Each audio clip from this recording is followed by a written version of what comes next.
Лондон BBC дүйнөлүк жаңылыктар менен таныштырып Гүлнара Касманбетова, саламатсыздарбы? Дональд Трамп президент катары биринчи жолу Азияга иш сапары менен барат. BBC Америка менен Кытайдын атаандаштыгы тууралуу баяндайт. Ксения Собчак Россиядагы президенттик шайлоодо Путинге атаандаш чыгууга дааган бир уч адамдын бири. Анын саясий салмагы канчалык? WhatsApp'tan жаңылыш кат жөнөтүп алып, уялган күнүңүз болду беле? Эми андай катты өчүрүп койсо болот. Бул жана башка технология жаңылыктары клик баяндамабызда. Президент Трамп биринчи жолу расмий иш сапары менен Азия өлкөлөрүн кыдырат. Ал жекшемби күнү эртең менен Японияга келер алдында Гавайиге токтойт. Ал андан ары Түштүк Корея, Бейжин, Вьетнамга сапарын улап, иш сапарын Филиппинде жыйынтыктайт. Трамптын азиялык сапары учурунда Түндүк Кореянын өзөктүк курал маселеси көңүл чордонунда болот. Бирок дагы бир маселенин карааны байкалат. Ал Вашингтон менен Бейжиндин Азиядагы стратегиялык үстөмдүк үчүн күрөшү. Кери Грейси баяндайт. Буга чейин баскетбол АКШнын спорту болуп келсе, келечекте Кытайдыкы болушу мүмкүнбү? Баскетболдун чоң жылдыздары Азияга көчүүдө. АКШ азыр деле баарын утуп жатат. Кытай АКШга жеткиче дагы көп бар. Бирок баскетбол биздин улуттук спортубуз болуп калды. Эми көп ойной баштайбыз. Бирок албетте баскетболдун эрежелери дүйнөлүк саясаттан айырмаланат. Кытай АКШнын ачык рынок жана демократия тууралуу үйрөтүүлөрүн эске албай, өз жолуна түшүп алып, жеңиштерге жетүүдө. Биринчи орунда АКШны коем деп талапкер кезинде Трамп айткан. Кытай мындан ары бизди кордогонун токтотушу керек. Бирок Трамп апрель айында Кытай лидерин кабыл алып, Түндүк Корея маселесинде Кытайдын жардамы керек экенин түшүнгөн.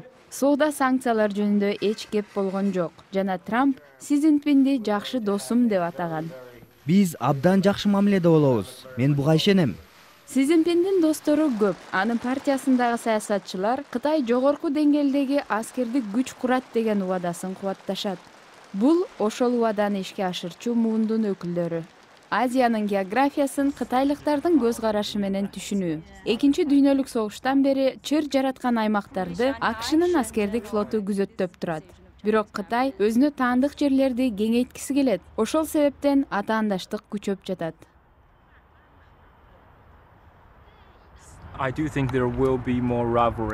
Дагы атаандаштык болот деп ойлобойм. Жаңы мүмкүнчүлүктөр пайда болот. Кытай өз тарыхында ири бийликтердин өсүп, кайра кулаганын көп көрдү. АКШ менен стратегиялык мамилесин Кытай өтө кылдааттык менен курууда. Владимир Путиндин келерки жылкы президенттик шайлоодо жеңип чыгышы күмөн туудурбайт. Бирок ага атаандаштыкчы кишилер да бар.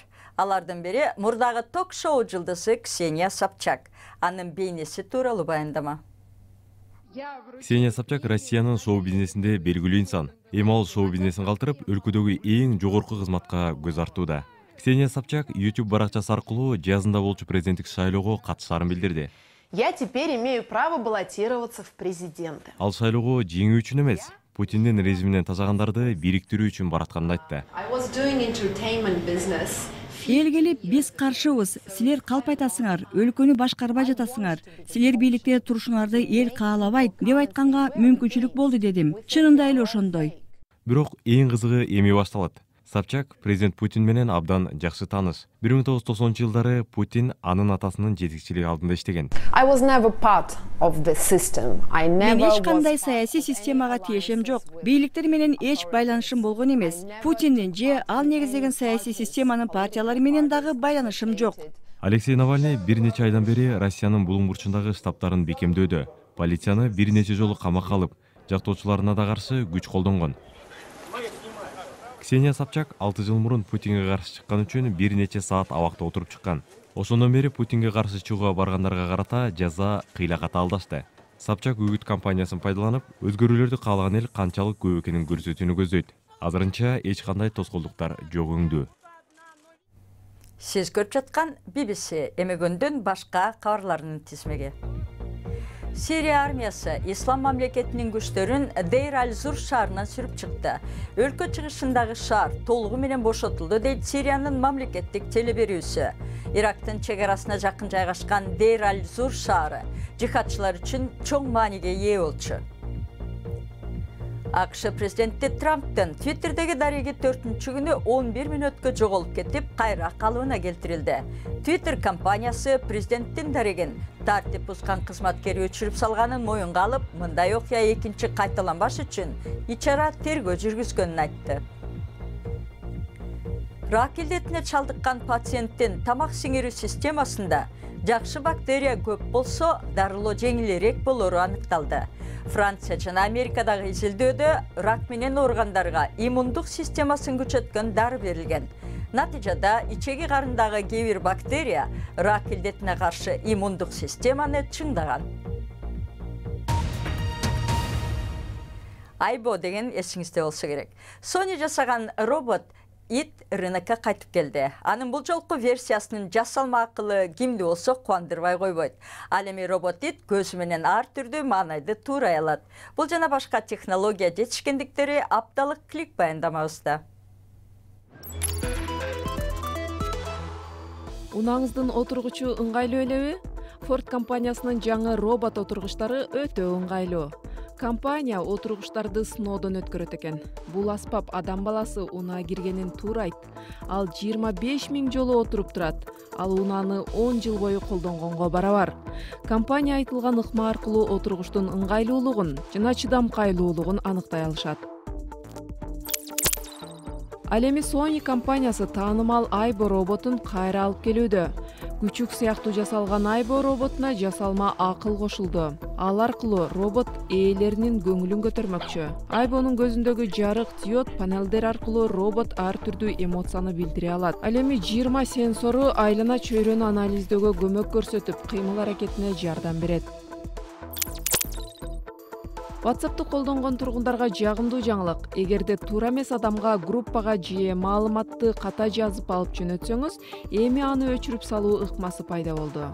WhatsApp'тын колдонуучулары бул ыкманы кошууну көптөн бери суранып келет. Бирок бир көңүл бурчу жагдай, жөнөткөн маалыматты 7 мүнөттүн ичинде өчүрүү зарыл. Айтылган мөөнөттөн кийин ал өчпөй калат.